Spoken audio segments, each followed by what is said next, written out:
와, 삶이 신기하고 신비롭고 날마다 기적의 연속입니다. 내가 유튜버로 살게 될지는 생각도 해본 적 없고 꿈도 꾸지 않았는데 상상도 해보지도 못하는 현실의 삶을 살고 있습니다. 이렇게 시간 부자를 만들어 놓으시더니 결국 이렇게 쓰시는 거예요. 여러분들이 몇 분이 과연 깨어나는가는 하나님이 하시는 일이고, 일단 제가 살아난 거예요. 제가 자다가 깨어난 것입니다. 할렐루야. 내가 알 수 없는 길로, 내가 갈 수 없는 길로, 가장 좋은 길로 날 인도하시네. 내가 할 수 없는 일도 나의 주가 이루시네. 가장 좋은 것을 주시는 하나님. 내 생각보다 내 계획보다 더 좋은 것을 주시는 주님. 내 기도보다 내 소망보다 더 좋은 것을 주시는 주님. 내가 알 수 없는 길로, 내가 갈 수 없는 길로, 가장 좋은 길로 날 인도하시네. 내가 할 수 없는 일도 나의 주가 이루시네. 가장 좋은 것을 주시는 하나님.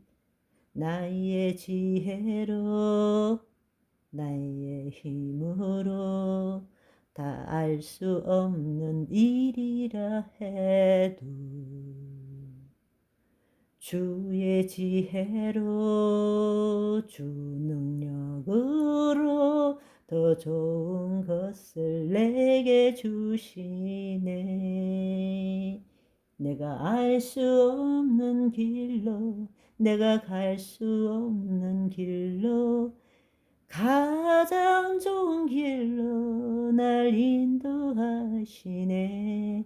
내가 할 수 없는 일도 나의 주가 이루시네.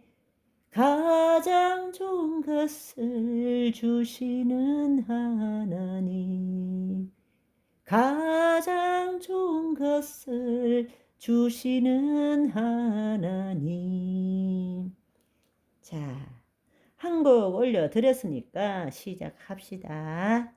하나님과 분리된 상태로의 삶에서 우리가 늘 하는 일이 무엇입니까? 원하지 않지만 우리는 몸으로 죄 짓는 일을 하고 살 수밖에 없습니다. 그러나 그럼에도 불구하고 우리가 하나님의 자녀라면 거짓자로 죄를 안 지으려고 애쓰는 것이 아니라 그리스도 안에서 하나님의 의를 나타내는 삶을 살아야 되겠죠. 우리가 하나님의 의를 나타내는 삶을 살면 살수록 죄를 짓지 않게 되는 것입니다. 그러나 반대로 내가 거짓자로 죄를 짓지 않으려고 애쓰면 애쓸수록 결국에는 죄에게 붙들려 갈 수밖에 없다라는 것입니다. 왜냐하면 심은 대로 거두기 때문입니다. 콩 심은 데 콩 나고 팥 심은 데 팥이 나죠.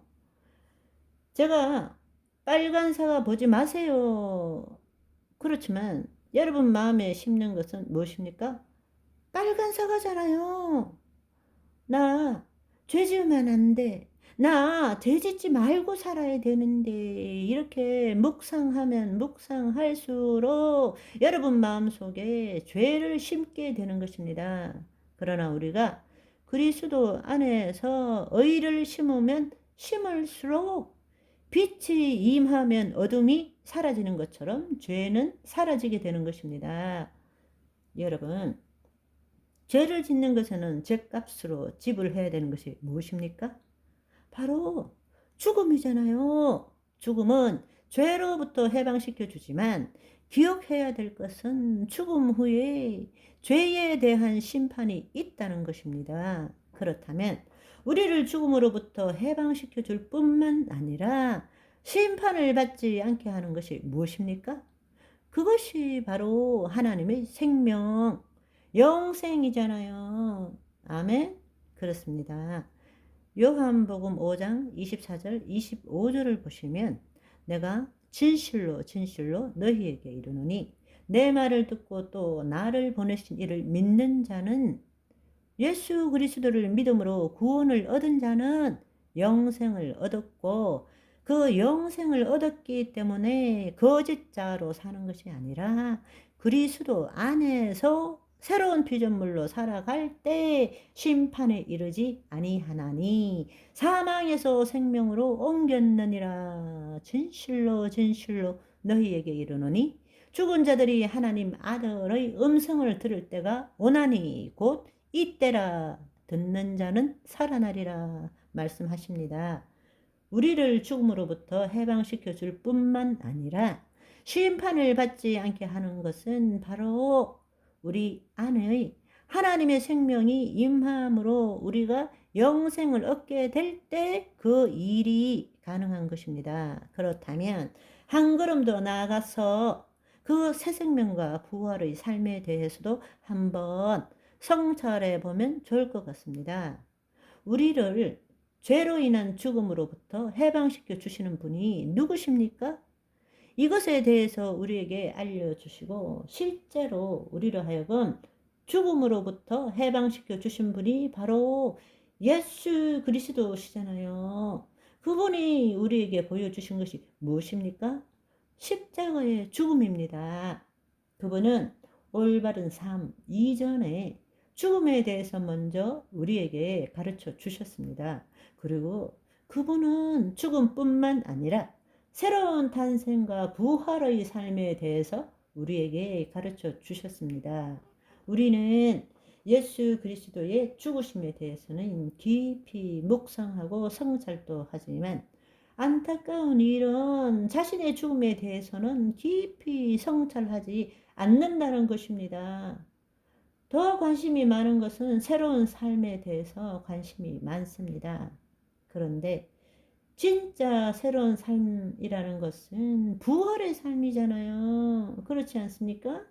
그 부활의 삶이라는 것은 나의 죽음 이후에 이루어지는 것입니다. 그런데 우리는 자신을 죽이지 않고 예수님만 아주 부정적으로 이야기하지만 예수님만 죽여놓고 자신은 죽지 않고 그저 그 예수님만 믿으면 나 새로운 삶을 살 수 있다라고 믿고 있는 것입니다.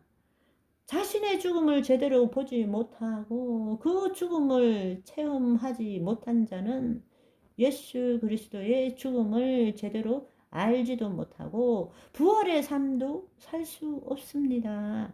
그렇지만 우리가 진짜 죽음을 경험하면 새로운 삶을 살기 이전에 먼저 우리가 경험하는 것은 새로운 탄생입니다. 새로운 탄생 없이는 새로운 삶을 살 수 없다라는 것을 알아야 합니다.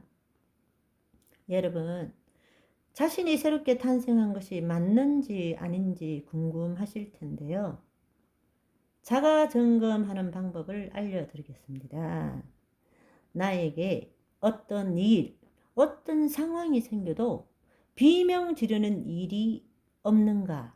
화남, 분노, 호들갑, 놀람, 두려움이 좀처럼 생기지 않는가를 보시면 내가 얼마나 주와 함께 십자가에 못 박혔는지를 알 수 있습니다.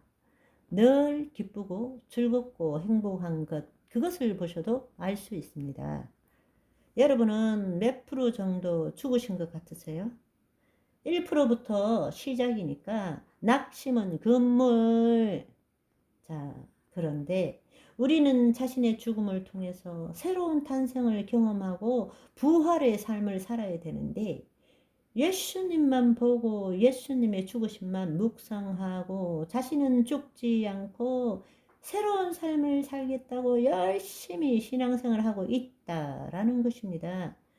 자신의 죽음을 경험하지 못한 자는 결코 부활의 삶을 살 수가 없습니다. 그렇기 때문에 많은 사람들이 옛날에는 부처 믿고 절에 다니다가 나는 지금 예수 믿고 교회 다닌다 라고 말하지만 그 부처 믿고 절에 다닐 때의 삶의 주체에 나, 예수 믿고 교회 다닐 때의 삶의 주체에 나, 똑같은 나인 것입니다. 새로운 탄생이 뭔지를 모르기 때문에 다른 삶을 살 수는 있지만 부활의 삶은 아니라는 것입니다. 안타깝게도 예수님이 죽으신 것은 우리로 하여금 새로운 탄생을 통해서 부활의 삶을 알려주려고 했는데 우리는 새로운 탄생보다는 우리의 삶에 대해서 관심이 더 많습니다. 새로운 탄생은 육으로 나는 것이 아니라 영으로 나는 것인데 우리는 그것이 뭔지를 모르고 있는 것입니다. 예수님께서 물과 성령으로 거듭나지 않으면 하나님 나라로 들어갈 수 없다. 육으로 난 것은 육이고 영으로 난 것은 영이니라. 그런데 우리는 거짓자로 살아가는 것과 우리의 타락한 혼이 소생케 되어 그리스도 안에 들어가서 그리스도 의식으로 살아가는 것, 그것을 통해서 몸을 통치하는 것, 그 몸이 하나님을 경험하는 것이 무엇인지를 알지도 못하고 경험하지도 못하는 거예요. 그저 열심히 믿어라. 열심히 말씀대로 살아라. 그 핵심에는 무엇이 있습니까? 죽음이 있다는 것입니다. 그 죽음을 경험하지 못하고 있다는 것입니다. 그렇기 때문에 죽음에 대해서 말하지도 않고 그렇기 때문에 죽고 난 다음에 내가 진짜 구원받을 수 있을까 늘 불안해하는 삶을 살 수밖에 없다라는 것입니다. 저와 여러분인 혼이 날마다 새롭게 소생되어 그리스도 안에서 그리스도 의식으로 날마다 기쁘고 즐겁고 행복한 날들만 이어지기를 소망합니다. 할렐루야!